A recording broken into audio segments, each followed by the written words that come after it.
बिस्मिल्लाहिर्रहमानिर्रहीम। अस्सलामुअलैकुम नाज़रीन, आप देख रहे हैं हमारा यूट्यूब चैनल तिब्बे अल शफा टीवी। मैं आपका मेज़बान हकीम मोहम्मद ज़मान हैदर। नाज़रीन, आज बात होगी शुगर पर।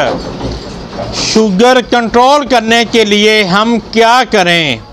हमने हज़ारों नुस्खे आज़मा लिए लेकिन शुगर कंट्रोल नहीं हो रही। लेकिन आज इंशाअल्लाह ताला इतना मुजरब तरीन और कामयाब नुस्खा बता रहा हूँ, शुगर कंट्रोल हो जाएगी। दिनों में शुगर कंट्रोल हो जाएगी और कभी भी आपकी शुगर हाई नहीं होगी।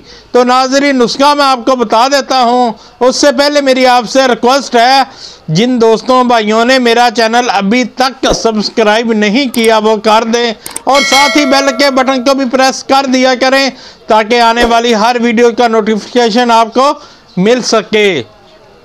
तो नाज़रीन, कलवंजी लेनी है। कलवंजी आप जानते हैं, नबी करीम सल्लल्लाहु अलैहि वसल्लम की हदीस मुबारक है, मौत के अलावा हर बीमारी का इलाज है।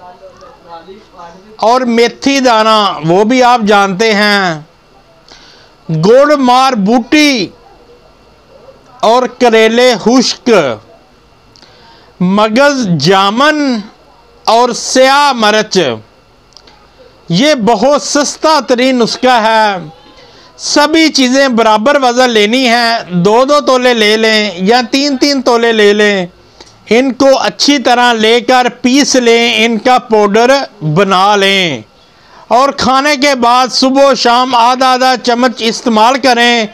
और इंशाअल्लाह ताला 2 या 3 दिन के बाद आपकी शुगर मुकम्मल कंट्रोल हो जाएगी और कभी भी ज़्यादा नहीं होगी।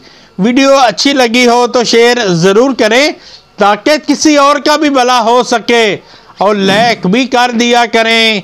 शफा मिन जानब अल्लाह करीम।